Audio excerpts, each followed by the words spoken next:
اسرائیلی حملوں میں جو ممکنہ طور پر ہتھیار استعمال کیے گئے ان میں سب سے نمایاں ہتھیار F-35 جنگی طیارے ہیں۔ یہ طیارے زمین سے فضا اور فضا سے زمین پر انتہائی درست نشانہ لگا سکتی ہیں۔ اس طیارے کو امریکی صنعت کا فخر سمجھا جاتا ہے اور مشرق وسطیٰ میں صرف اسرائیل کو فراہم کیا گیا ہے۔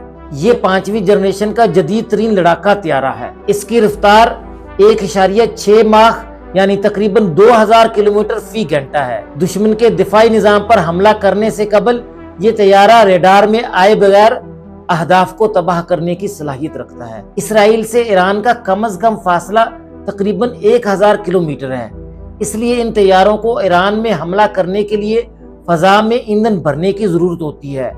حملوں میں اسرائیل نے بوئنگ 707 طیارے استعمال کیے جو فضا میں ایندھن بھرنے کا کام کرتے ہیں۔ صرف F-35 ہی نہیں بلکہ دیگر اسرائیلی طیارے جیسے F-16 F-15 بھی ان حملوں میں شامل تھے۔